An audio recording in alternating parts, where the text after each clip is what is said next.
मेरा नाम रानी है। मैं हुस्न में बहुत छोटी थी। उस वक्त मेरी उम्र लगभग कोई 9-10 साल की रही होगी। मुझे याद है कि मेरे दादाजी का उन्हीं दिनों देहांत हो गया था। यहाँ से घर में बहुत से लोग आए थे। मेरे दादाजी को अंतिम विदाई देने दूर के रिश्तेदार भी आए थे और अब वो अभी तक रुकने वाले थे।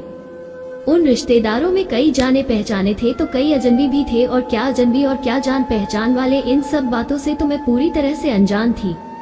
घर में सबसे छोटी शरारती और चुलबुली में ही थी, और तो और सबकी चाहिए थी और लाडली हुई थी।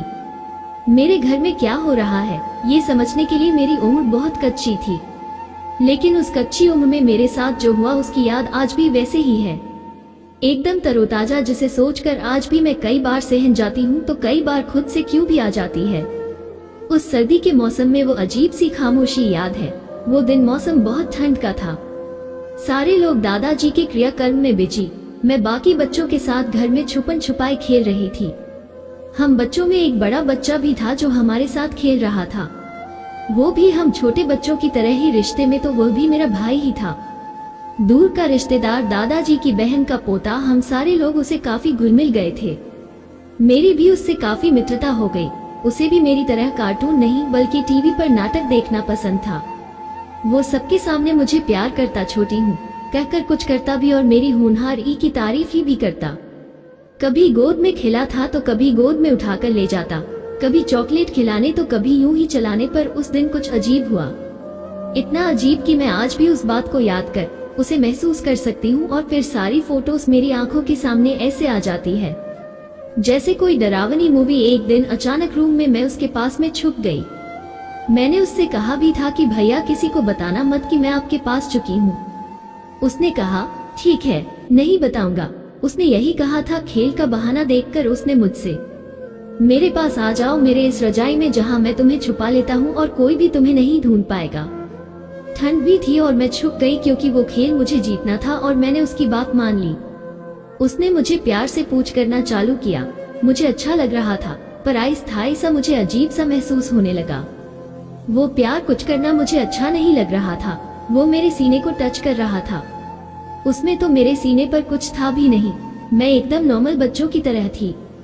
उसने मेरे नींबू पर जोर से चोटी काटी। मैं चिकुड़ी चिल्लाई, पर उसको ज्यादा दूर नहीं जा सका क्योंकि उससे पहले ही उसने मेरा मुंह बंद कर दिया था। जब उसे मेरे सीने पर कुछ नहीं मिला, उसने कुछ और ढूंढना शुरू कर दिया। उस समय तो नहीं समझ पाई आखिर वो क्या चाहता था, लेकिन बचपन की उसकी तलाश को अब मैं समझ पाई, और अब मैं उसकी तलाश को बहुत ही अच्छी तरह से समझती हूँ। वो अपना हाथ में रिफन के अंदर की तरफ बढ़ाने लगा और फिर उसने मेरी चिड़िया को टच करना आरंभ कर दिया। मुझे कुछ समझ नहीं आ रहा था, जिसे खुद का भी टच नहीं करती थी। उसे वो क्यों छू रहा है? आखिर मेरे साथ यह क्या हो रहा है? मेरी चिड़िया में उंगली क्यों डाल रहा है? मैंने अपना पूरा जोर लगाया, सारी ताकत लगा दी खुद को छुड़ाने की, लेकिन नहीं छूट पाई। मैं नहीं बच पाई। मैंने जोर की आवाज लगाई और फिर उसने मुझे छोड़ दिया। उसने मुझे छोड़ तो दिया और मेरी आवाज को हमेशा के लिए चुप कर दिया। 13 दिनों तक वो मुझे किसी ना किसी बहाने ऐसे ही टच करता रहता था और मैं कुछ नहीं कर पाती। मैं अपनी मम्मी को सब कुछ बता देना चाहती थी और बता नहीं पाई। वो मुझे और कह दी सारे बच्चे भैया के साथ सोएंगे। मुझे तो उसका नाम भी नहीं मालूम था। मुझे अपनी मम्मी से नफरत हो गई। वो क्यों नहीं मुझे सुन रही थी? बारिश से ज्यादा अपनों से ही हमें खतरा है। आखिर मेरे अपनों ने ही मेरे बदलते सलूक को क्यों नहीं देखा? और अगर देखा भी तो अनदेखा क्यों किया? मम्मी ने मुझे भारतीय गांवों की तरह गंदे तरीके से छूने के बारे में क्यों नहीं बताया था, जिसे आजकल गुड और बैड टच कहते हैं।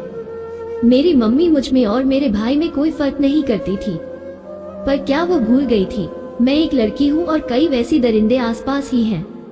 इनको बाहर ही नहीं, मुझे ऐसी न जाने कितनी लड़कियां होंगी जिसमें शारीरिक और मानसिक पीड़ा झेली होगी, और हो सकता है आज भी झेल रही होंगी। मैं ये बात दावे के साथ कह सकती हूँ।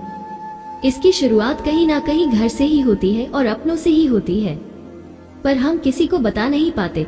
ना जाने क्यों हम भयभीत हो जाते हैं, और तो और हमारे घर में भी हमारी आवाज को अनसुना कर दिया जाता है। ऐसा करने से हम कई बार खुद को ही कसूरवार मान लेते हैं, लेकिन ऐसा कब तक चलेगा? और हमें अपनों के खिलाफ आवाज उठाने में हमारे अपने ही क्यों रोक देते हैं, जिसकी वजह से उस गम को हम सारी उम्र साथ लेकर चलने को मजबूर हो जाते हैं। तो दोस्तों, यह कहानी कैसी लगी कमेंट करके बताएं और सब्सक्राइब भी कर ले।